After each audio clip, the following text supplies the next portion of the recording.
ناظرین کرام، آج ہم آپ کے سامنے ایک سوال لے کے آئے ہیں کہ غسل کرنے کا طریقہ کیا ہے؟ غسل کرنے کا طریقہ کیا ہے؟ بہت سارے لوگ ایسے ہیں جنہیں غسل کا طریقہ نہیں معلوم ہے، غسل میں کتنے فرائض ہیں یہ بھی نہیں معلوم ہے، نہاتے روز ہیں لیکن کیا سمندر میں اگر 2 گھنٹے 3 گھنٹے یا دن بھر نہاتے رہ جائیں اور غسل کا وہ طریقہ جو ہے اور غسل میں جو فرائض ہے اس کو اگر وہ ادا نہ کرے تو کیا ان کا غسل ہو جائے گا؟ کیا وہ پاک ہو جائیں گے یا ناپاک ہی رہیں گے؟ آج ہم آپ کو یہی مسائل بتانے والے ہیں۔ سوال ہے کہ غسل کرنے کا طریقہ کیا ہے؟ پہلے تو یہ طریقہ ہم لوگ سمجھ جاتے ہیں کہ طریقہ کیا ہے غسل کرنے کا۔ جواب: غسل کرنے کا طریقہ یہ ہے کہ پہلے غسل کی نیت کر کے دونوں ہاتھ گٹوں، یہ جو گٹا ہے اس کو گٹا بولتے ہیں، دونوں ہاتھ گٹوں تک 3 بار دھوئے، پھر استنجا کی جگہ دھوئے، پیشاب کرنے کی جگہ کو دھوئے۔ یہ غسل کا طریقہ جو مردوں کے لیے ہے وہی عورتوں کے لیے ہے، یہ نہیں کہا کہ مردوں کے لیے مسائل الگ ہیں عورتوں کے لیے الگ ہے۔ استنجا کی جگہ دھوئے، اس کے بعد بدن پر اگر کہیں ناپاکی، نجاست حقیقیہ یعنی پیشاب یا پاخانہ وغیرہ ہو تو اسے دور کرے، کہیں بھی لگا ہو جسم پر تو اس کو اب دور کرے پہلے، پھر نماز جیسا وضو کرے، جیسے نماز کے لیے وضو کرتے ہیں بالکل نماز کی طرح ہو بہو وضو کرے، 3 بار یہ گٹوں سمیت آپ ہاتھ دھوئے، اس کے بعد کلی کریں، ناک میں پانی ڈالیں، چہرے دھوئیں، دونوں ہاتھ کو کینیوں سمیت دھوئیں، پھر چوتھائی سر کا مسح کریں، پھر آپ ٹخنوں سمیت اپنے پاؤں کو دھوئیں۔ تو نماز میں جس طرح نماز پڑھنے کے لیے وضو کرتے ہیں ویسے وضو کریں، اور مگر پاؤں کو نہ دھوئیں۔ ہاں، اگر آپ اونچی جگہ پہ کھڑے ہو کر نہا رہے ہیں آپ اپنے پاؤں کو بھی دھوئیں، اور اگر ایسی جگہ کھڑا ہو کے آپ نہا رہے ہیں کہ جہاں آپ پانی اوپر سے بہا رہے ہیں، انڈیل رہے ہیں، تو پانی آپ کے پاؤں کے قریب جمع ہو رہا ہے، تو اگر پانی آپ کے پاؤں کے قریب جمع ہو رہا ہے تو آپ پاؤں کو نہ دھوئیں، آخر میں دھوئیں، اور اگر پانی جمع نہیں ہو رہا ہے تو پاؤں کو بھی دھوئیں۔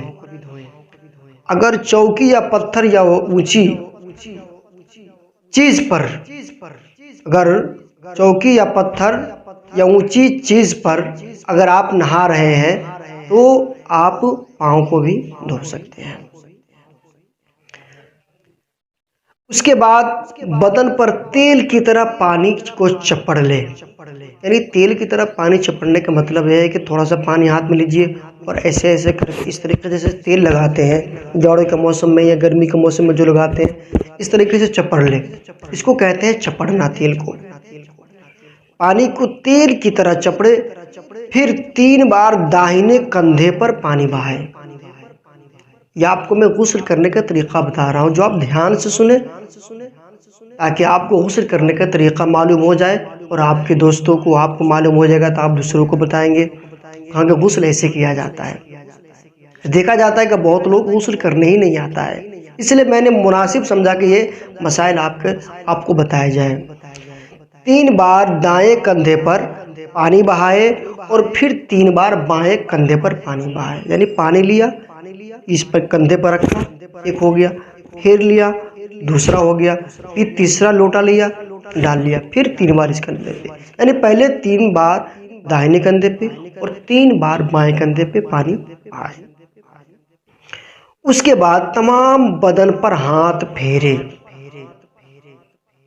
اس کے بعد تمام بدن پر ہاتھ پھیرے اور پھر سر پر اور تمام بدن پر 3 بار پانی بہائے، سر پر اور تمام بدن پر پانی 3 مرتبہ بہائے، اور ملے جسم کو، اور پھر اس کے بعد پورے جسم پر پانی بہا لے۔ یہ آپ کا ایک طریقہ رہا۔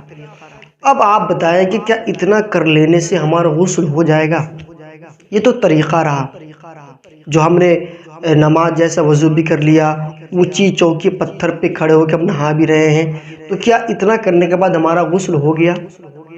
تو میرے دوستوں میں آپ کو بتاؤں حقیقت اور یہ مسائل، یہ اصل جو مجھے سمجھانے کا مقصد وہ یہ ہے کہ ہم یہ نماز غسل کا طریقہ ہم نے سنا ہے اور ہم نے آپ کو بتایا ہے، لیکن ہم اتنا کر کے اگر رہ جائیں تو ہمارا غسل نہیں ہوگا۔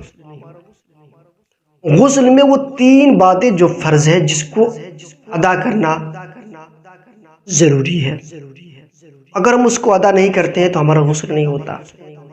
چاہے آپ سمندر کے اندر بھی نہائیں، ندی میں نہاتے رہیں، دن بھر نہائیں، اگر وہ 3 باتیں اگر آپ نے اس میں نہیں کیا تو آپ کو غسل نہیں ہوگا۔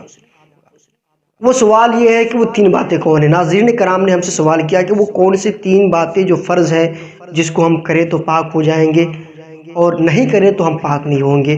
تو 3 بات، غسل میں 3 باتیں فرض ہے۔ آپ سے کوئی بھی پوچھے آپ بتائیں گے کہ غسل میں 3 باتیں فرض ہیں جس کو ادا کرنا ہمارے لیے بہت ضروری ہے۔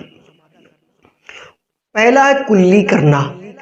کلی کرنے کا مطلب یہ نہیں کہ منہ میں پانی لیے اور پھینک دیے، اس کو کلی کرنا نہیں کہتے ہیں۔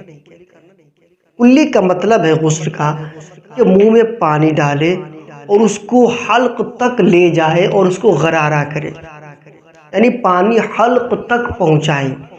غرارہ کرنے کا مطلب یہ ہے کہ آپ غرارہ جب کریں گے، حلق تک پانی پہنچائیں گے، تو آپ کو وہ پانی کبھی حلق سے نیچے اتر جائے گا، کبھی نہیں اترے گا، کبھی حلق تک ہی رہ جائے گا، اس کو غرارہ کہتے ہیں۔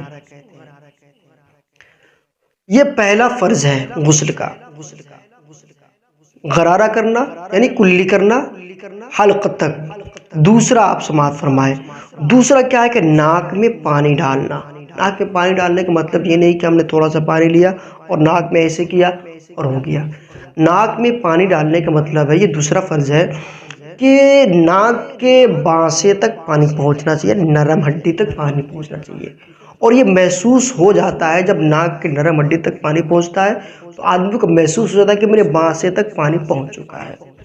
نرم ہڈی یہ آپ کا جو یہ ناک کا یہ نرم ہڈی ہے، یہاں تک پانی پہنچنا ضروری ہے۔ اب اتنا بھی زور سے نہ کو اس کو کہا کہتے ہیں کھینچے کہ بہت ماتھے تک پہنچ جائے اور دقت ہو جائے۔ نرم ہڈی تک پانی پہنچانے کا مطلب ہے کہ آپ آرام سے ابھی آپ کھینچیں گے ہلکا سا یا نہیں کھینچیں گے، زور سے اگر آپ کہا کہتے ہیں کہ اس کو دھکا دیں گے پانی کو تو آپ کے نرم ہڈی تک پانی پہنچ جائے گا۔